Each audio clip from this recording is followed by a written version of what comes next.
kali ini kami akan mengawal itu. Jika memang telah terbukti terjadi kecurangan, maka paslon itu harus benar-benar didiskualifikasi. Karena jika tidak, berarti cukup kemarahan dari rakyat. Tapi jika kita memiliki pemimpin yang dihasilkan dengan cara-cara kecurangan atau kezaliman, apa yang terjadi dengan negeri kita? Karena itu, rakyat Indonesia, waktunya kita benar-benar peduli pada negara ini, pada bangsa ini dengan cara kita terus kawal Pilpres ini. Jangan menyerah, jangan berkata kita sudah kalah. Perjuangan belum selesai. Terus kita kawal hingga titik darah, hingga Pilpres benar-benar berakhir.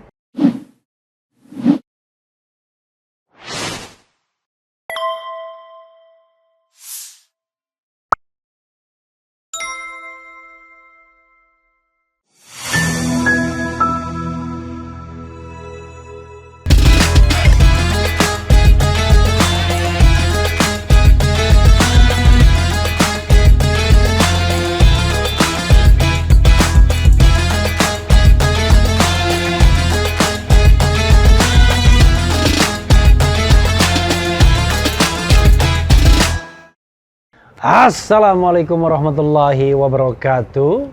Sobat RH sekalian, jumpa lagi kita di channel yang keren ini.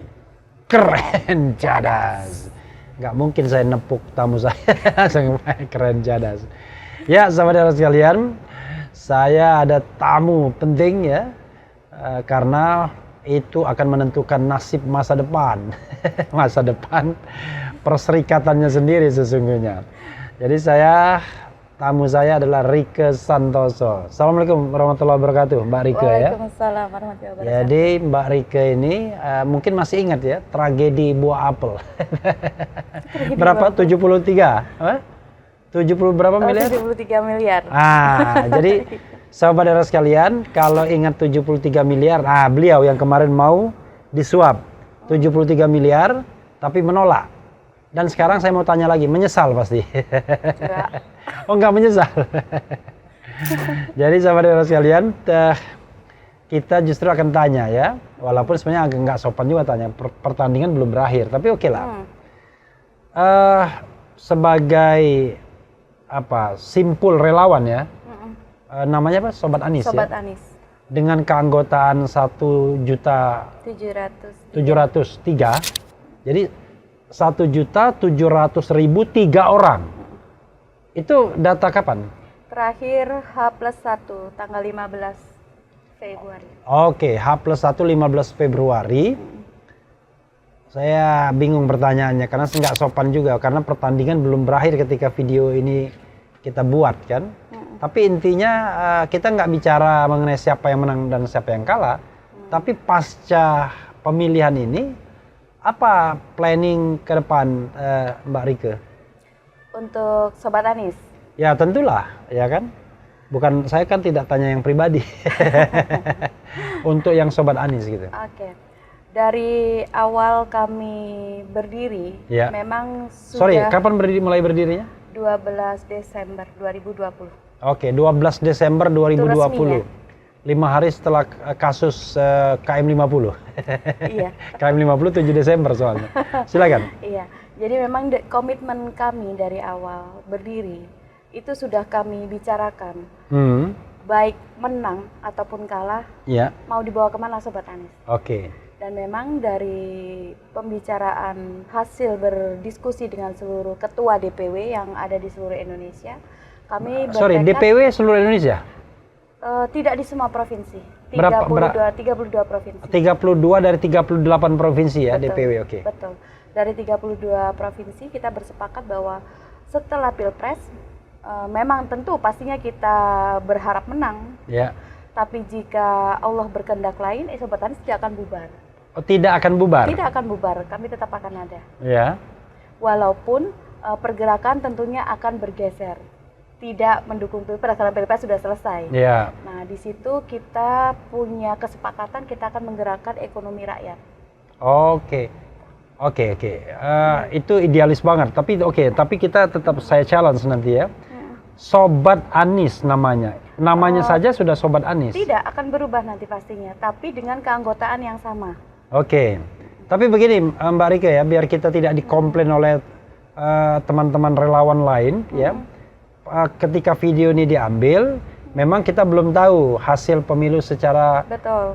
Final ya. Betul. Belum ada pengumuman hasil pemilu. Lalu ya kalaupun ada pengumuman, barangkali masih ada sengketa di Mahkamah Konstitusi. Betul. Atau angket DPR yang memungkinkan turbulensi politik. Tetapi kita bicara tentang pasca menang dan kalah kan. Oke. Menang pasti pasca, ya kalah pasca juga kan. Oke, jadi berubah nama.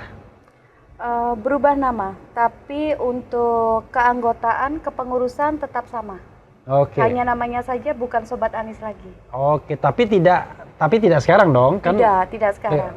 Kira-kira kapan pastinya? Setelah pelantikan presiden? Setelah selesai Pilpres, benar-benar dinyatakan selesai pelantikan presiden pastinya. Ya, Pilpres selesai pelantikan presiden kan? Oke, ya. Soalnya kita masih berharap ada yang curang didiskualifikasi kan? Harus. Soalnya. Ya, harus. Harus. Seperti tadi seharusnya ya kan? Yeah. Nah, sekarang pertanyaannya adalah, let's say dengan posisi apapun, kan misalnya Anies pun akan membuat skenario. Saya tidak tahu skenarionya apa, baik menang maupun kalah kan skenario selalu ada. Misalnya gini, relawan ini kan banyak sekali jumlahnya. Betul. Kalau tidak dipelihara dan dikapitalisasi, sayang kan? Misalnya kalau kita kaitkan dengan pilkada November, pilkada November itu di 500 lebih kabupaten kota dan provinsi karena serentak. Dan jangan lupa pilkada itu masa jabatannya selesai menjelang pemilu 2029. Pengaruhnya besar dong. Betul. Nah, Sobat Anies mikir ke arah sana nggak? Iya. Bisa dieksplor. Ke arah sana. Jadi ada beberapa provinsi atau DPW kita gali potensinya. Setiap provinsi tentunya memiliki potensi yang berbeda-beda. Yeah. Jadi ekonomi kerakyatan yang kami bicarakan bukan melulu mengenai bisnis atau perdagangan saja. Yeah. Jika memang di sana ada potensi terus bergerak di politik, ya tentunya akan diakomodir. Karena itu tadi sore kami memang sudah sedikit berbicara di DPN bahwa sesegera DPN mungkin itu Dewan Pimpinan Nasional. Okay. Segera mungkin kami akan mengadakan musyawarah nasional atau rakornas kembali. Kemarin sudah di rakornas 1, kemudian kita akan mengadakan rakornas 2 untuk membicarakan arah ke depan. Termasuk pembagian wilayah dan memperhitungkan potensi-potensi setiap daerah. Ini tidak hanya mengenai provinsi saja, tapi juga DPD atau kabupaten kota. Karena itu nanti Munas ini kita harapkan bisa menggali jauh ke depan apa sih. Karena kalau kita lihat, kita ini sudah terbentuk di 32 provinsi. Akan sayang jika 32 provinsi DPW. Kalau DPD-nya? DPD-nya hampir di 400, kalau yang sudah resmi kita SK kan ada 401. 401. Oke. Tidak semua DPD itu ada juga yang tidak memiliki DPW karena memang belum terbentuk DPW-nya. Oke. Jadi memang jumlah DPD lebih banyak akhirnya ketimbang DPW ya. Ya sudah pasti. Iya pastinya. Kita berbicara mengenai potensi masing-masing daerah. Di mana yang bisa dikembangkan, apa yang bisa dikembangkan, apa yang bisa dipusatkan. Nah itu nanti akan kita bicarakan melalui rakornas. Oke, saya challenge sedikit ya, Mbak Rike ya. Kan munculnya Sobat Anies ini, walaupun dari bawah ya, bisa saya katakan organik ya dari bawah, tapi kan karena nama Anies, pesona Anies. Kalau seandainya nanti Anies itu dicoret misalnya, apa itu nggak punya konsekuensi terhadap keanggotaan? Maksudnya dicoret itu tidak menang maksudnya? Ya, bukan. Anies, kan bukan lagi Sobat Anies namanya nanti katanya. Iya, memang sudah bukan Sobat Anies lagi nanti, jika sudah dinyatakan selesai Pilpres ini. Iya, tapi maksudnya bagaimana mempertahankan orang yang bergabung karena katakanlah magnet Anies? Kan magnetnya Anies tuh. Tidak juga. Oh, tidak juga. Tidak juga. Luar biasa. Karena dari awal kita terbentuk itu kan memang secara mandiri. Jadi ada beberapa daerah yang terbentuk karena memang kita punya kesamaan interest. Jadi ekonomi bisnis yang kita miliki sama. Dan kebetulan ternyata sama-sama mendukung Anies. Oke. Jadi intinya adalah ini organisasi dari bawah dan memilih Anies itu berdasarkan kesadaran. Betul. Oke, bukan karena mereka mau pilih Anies lalu mereka bersatu, bukan? Ada yang seperti itu. Oke. Luar biasa ya. Saya membayangkan ya, memelihara keanggotaan 1.703.000 itu kan nggak gampang. Iya. Bahkan saya nggak tahu ya, partai politik itu ada nggak punya database yang kira-kira jelas gitu ya? Seharusnya punya. Seharusnya punya, tapi buktinya ketika misalnya dihadapkan kepada election untuk saksi dan lain sebagainya selalu keteteran, gitu.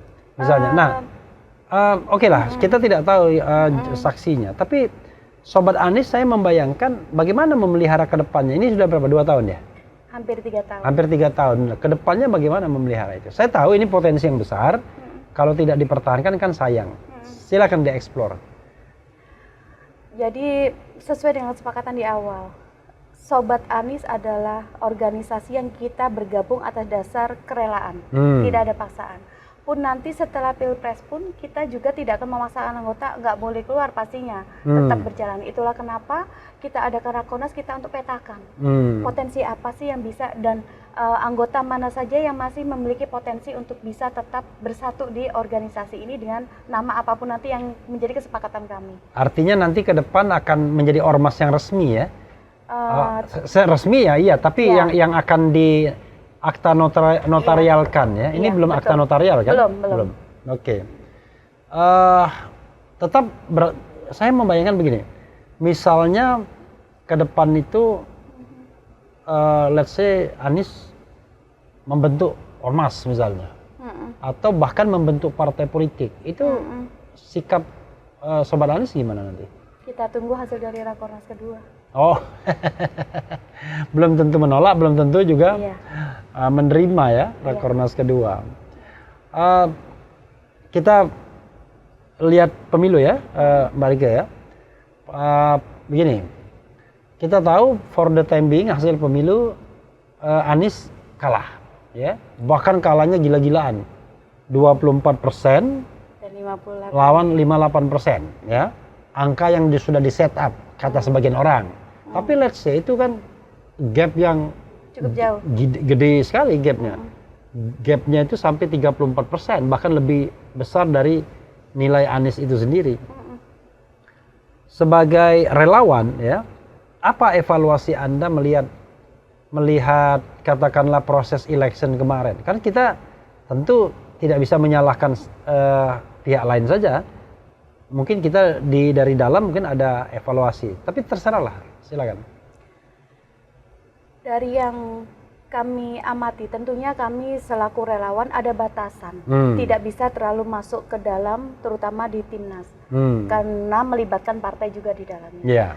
Nah, namun selaku relawan, kami melihat bahwa memang gap yang besar itu terjadi karena kalau kami meyakini ada kecurangan di situ. Oke. Karena kami memiliki banyak anggota yang ikut menjaga TPS, sehingga di situ kita bisa analisa. Ada yang memang benar-benar memang daerah itu memang Anies kalah, itu memang benar adanya. Oke. Kita mengatakan apa adanya, tapi ya, ada tapi Anies kalah karena sudah terbentuk juga suara itu dari bansosisasi dan lain. Iya. Oke. Jadi kita bicara tentang pencoblosan dan pra pencoblosannya kita tidak hitung. Lalu? Nah, dari situ kita mengevaluasi bahwa ke depan di negara ini yang paling penting itu sebenarnya pendidikan politik, agar masyarakatnya, rakyatnya tidak bisa dibeli oleh bansos, karena ternyata di daerah masih itu banyak terjadi, karena pesimisnya rakyat terhadap calon pemimpin dan juga ketidaktahuan masyarakat tentang siapa calon pemimpinnya. Jadi mereka potong pendek aja. Yang penting siapa yang ngasih itu yang kami pilih. Oke. Jadi kalau partai saya tidak mau dan bukan kapasitas saya untuk mengomentari. Tapi kalau dari sisi relawan kita bisa melihat dari situ bahwa pergerakan masif dan menjadi tugas bukan hanya partai, tapi kita masyarakat yang peduli terhadap negara, kita harus bergerak masif membantu, mengedukasi rakyat bahwa ini loh akibatnya kalau kita salah pilih pemimpin. Oke, itu dengan asumsi bahwa suaranya dihitung sesungguhnya. Iya, betul. Padahal ada juga suara tidak dihitung sesungguhnya. Jadi walaupun kesadaran politiknya tinggi, tapi kalau pelaku atau pelaksana pemilunya atau peserta pemilunya curang, ya curang juga. Karena kecurangan itu bisa tidak hanya di suara rakyat, tapi bisa di penghitungan, ya, bisa di sistemnya. Di sistemnya dan lain sebagainya. Ada lagi evaluasi lain, karena saya dengar banyak cerita tentang relawan yang kok saya melihat misalnya ya, walaupun saya dari jauh ya, kesannya kok tidak ada chemistry itu.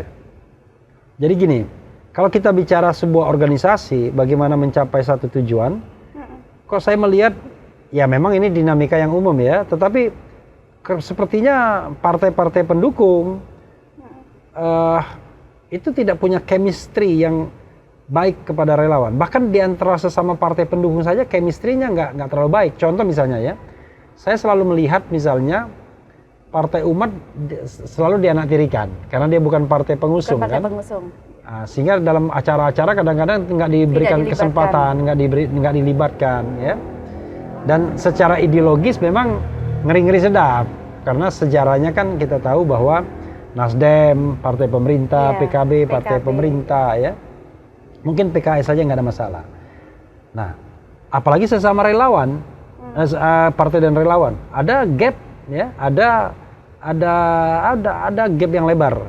Sesama relawan juga begitu juga. Walaupun kalau kita bandingkan dengan calon lain, relawan 01 memang paling top, solid, ya, solid. Tapi apa yang ingin Mbak Rike komentari? Tapi ngomong-ngomong kok ngomongnya sedikit sekali, saya terus yang ngomong banyak. Berat ini jadinya kita. Oke, silakan. Mengenai cara pandang, ya. Relawan dengan jumlah yang sangat banyak dan waktu yang sangat singkat, tentunya nggak akan mudah untuk menemukan frekuensi yang benar-benar sama. Oke. Nah, terkadang memang kita memiliki cara yang berbeda, relnya berbeda tapi arahnya sama. Tapi sebenarnya itu saya kira tidak akan menjadi suatu masalah, karena yang penting tujuannya sama, walaupun relnya berbeda. Iya. Dan kita meminimalisir terjadi gesekan antara relawan satu dengan relawan yang lain. Karena itu memang di banyak kesempatan relawan ini sering berkumpul, terutama para ketua umumnya. Dan itu juga mengikuti sampai ke tingkat daerah. Di daerah pun juga saling berkumpul. Di sana kita punya kesepakatan bahwa jika sudah menjadi relawan A, tidak masuk ke relawan yang B. Dan jangan menarik yang sudah menjadi relawan A menjadi relawan yang baru. Itu workable atau di beberapa tempat tidak bekerja? Ya, tentunya kita tidak bisa mengharapkan 100% sempurna itu terjadi. Pasti ada di beberapa daerah ataupun di beberapa relawan yang masih melakukan itu. Tapi saya rasa semakin jauh dari tahun pertama, tahun kedua, menginjak tahun ketiga, itu kesulitan semakin nampak di relawan. Oke. Jadi apa faktor yang membuat menurut Mbak Rike relawan kemudian terasa lebih solid ya dibandingkan paslon lainnya ya? Karena munculnya kesadaran percuma jika 1 tambah 1 sama dengan 1. Oke. Akhirnya itulah kenapa di relawan kita mengusahakan ada data secara akurat, by name, by address. Supaya kita tahu, oh dia anggotanya ini, dia anggotanya ini. Supaya kita bisa menghitung kekuatan kita berapa. Oke, tapi mayoritas ya namanya relawan, mayoritas relawan memang kadang-kadang keanggotannya tidak jelas juga ya? Ada. Ada juga. Ya banyak klaim-klaim juga gitu? Ada juga. Ada juga. Sesama biskota dilarang saling mendahului. Ada ya? juga. Itu. Orang akan tanya ya, kan Mbak Rike kenal Anies kapan? Saya kenal Mas Anies pada saat beliau masih menjadi Gubernur DKI. Kenal dari berita atau kenal pribadi? Kalau kenal pribadi saat beliau masih menjabat, tapi saya mengetahui Mas Anies saat saya masih kuliah. Beliau kalau tidak salah saat itu Menteri Pendidikan. Oke. Oh sekarang usia 23 sekarang? Saya? Iya. 43. Oh, dari sekitar 23. Jadi pernah ketemu langsung sama Anies? Alhamdulillah. Sorry, kalau saya panggil Nasnis karena Anies itu teman saya satu kuliahan, satu angkatan di UGM. Ya, alhamdulillah beberapa kali berjumpa dengan beliau, baik sebelum beliau selesai jadi gubernur DKI. Jadi waktu masih jadi gubernur DKI pertama kali ketemu? Ya, sempat kami meminta izin untuk bertemu, meminta izin bahwa kami bergerak dan meminta Mas Anies yuk maju. Bertemu langsung. Langsung terima? Iya, diterima. Oke, itu kapan itu? Tepatnya saya lupa. Enggak, mas tahunnya? 2020. 2020. Sebelum deklarasi dan sesudah deklarasi, beberapa minggu sebelum deklarasi. Jadi berapa kali bertemu sudah sama Mas Anies? Waduh, lupa saya. Oke, enggak, maksudnya saya hanya ingin mengatakan ya seperti Mbak Rike ini relawan yang beruntung yang masih bisa merangsek ke ring dekatnya Mas Anies kan? Saya rasa kalau... Tapi yang relawan-relawan lainnya? Oh tidak, kalau ketua umum relawan itu pasti sudah pernah ketemu sama Mas Anies. Oke. Iya, karena Mas Anies atau kita ini ketua umum relawan itu berapa? Yang 1000 itu? Kalau data yang dari Timnas 1000 sekian. Tapi kalau data dari... Kalau simpul Mbak Rika apa namanya? Sekber Sobat ya? Anies, Sekber. Sekber itu berapa? Sekber itu ada 89 simpul yang tergabung di dalam. Oke. Jadi yang pernah ketemu Mas Anies itu kira-kira yang 1000 orang itu? Iya, saya rasa 1000 orang itu sudah pernah ketemu semua sama Mas Anies. Oke. Berarti saya kuper.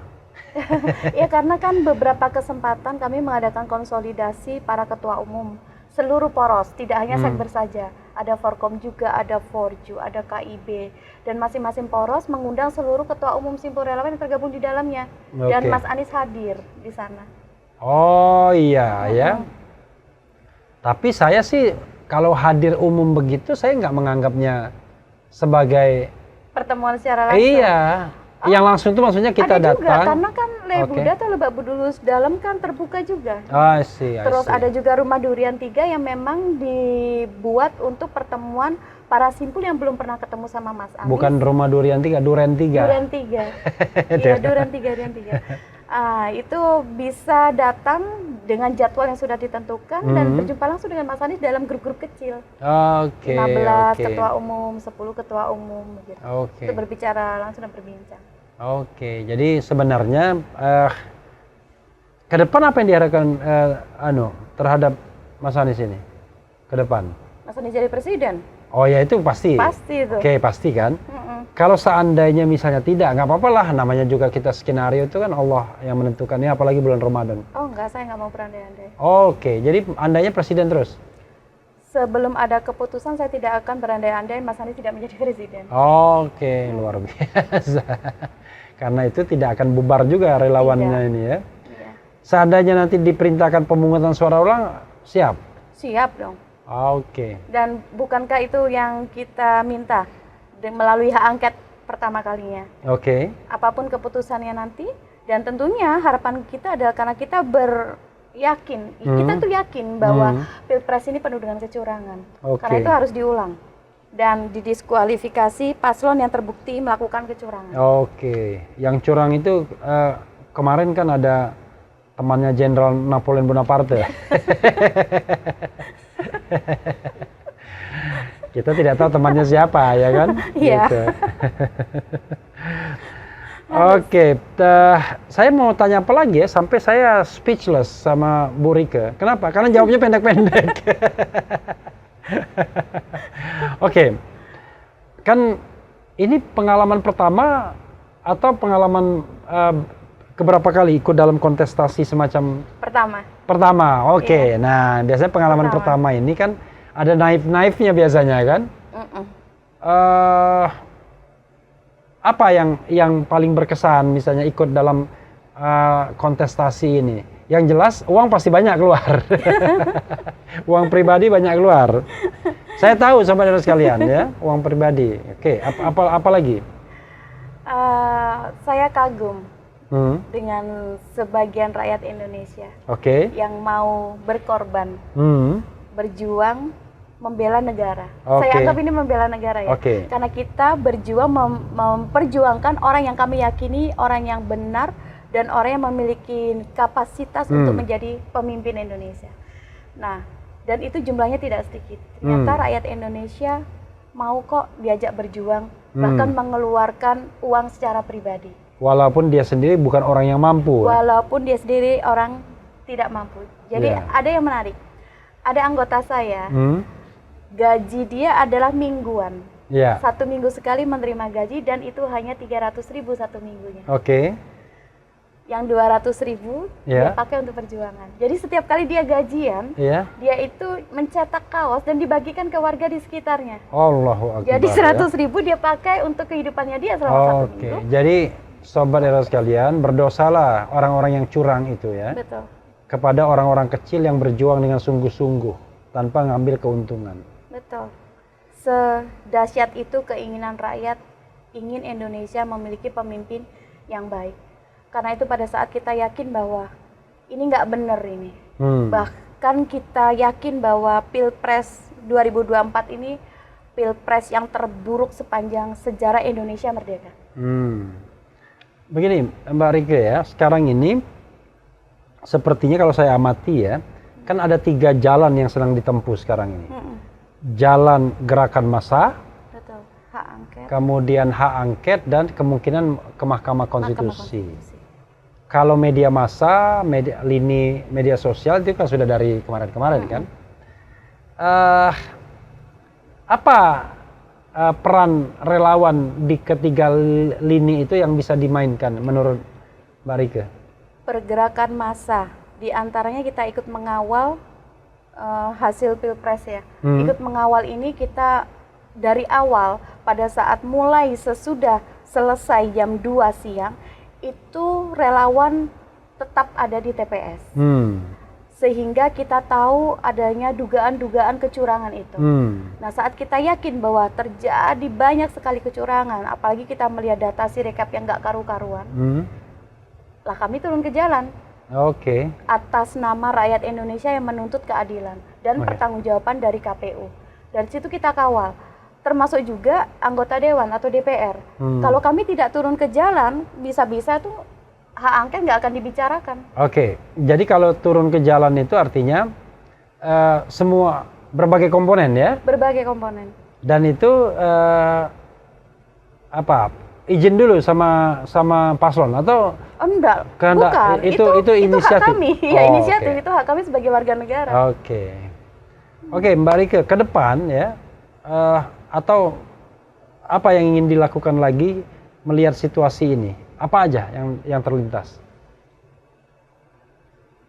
Karena kami meyakini ini tidak benar. Kami berharap dan kami akan terus menekan pihak-pihak yang terkait, terutama KPU, untuk mendiskualifikasi paslon curang. Yang awalnya pastinya kami akan mengawal hak angket sampai benar-benar itu terwujud. Dan hasil dari hak angket untuk membuktikan apakah benar terjadi kecurangan atau tidak dari hak angket itu. Jika memang benar terjadi kecurangan, hukumannya jangan seperti yang sudah-sudah dong. Ketua KPU berapa kali dinyatakan melanggar etik, tapi hukumannya 4 kali. Ya, dan tidak ada hukuman. 4 kali, 2 yang berat. Betul. Kali ini kami akan mengawal itu. Jika memang telah terbukti terjadi kecurangan, maka paslon itu harus benar-benar didiskualifikasi. Karena jika tidak, ya berarti memicu kemarahan dari rakyat. Semangat masih ada memang relawan-relawan yang ada itu? Insya Allah, kami masih semangat dan menunggu saat yang tepat. Untuk diperintahkan atau untuk bergerak? Untuk bergerak. Bukan diperintahkan. Ya, sahabat-sahabat sekalian, closing statement Mbak Rike. Itu kameranya. Seorang pemimpin itu seharusnya bisa menggerakkan, tetapi menggerakkannya dengan cara-cara yang baik. Tapi jika kita memiliki pemimpin yang dihasilkan dengan cara-cara kecurangan atau kezaliman, apa yang terjadi dengan negeri kita? Karena itu, rakyat Indonesia, waktunya kita benar-benar peduli pada negara ini, pada bangsa ini dengan cara kita terus kawal Pilpres ini, jangan menyerah, jangan berkata kita sudah kalah, perjuangan belum selesai. Terus kita kawal hingga titik darah, hingga Pilpres benar-benar berakhir. Karena itu terus semangat dan terus berjuang. Luar biasa ya, merdeka. Allahu Akbar. Ya, sahabat sekalian, itu tadi perbincangan saya dengan ketua umum salah satu simpul relawan yang paling tidak saya lihat workable ya, Rieke Santoso. Nah mudah-mudahan ini memberikan semangat bagi relawan lain. Nggak ada gunanya persaingan ya, karena calon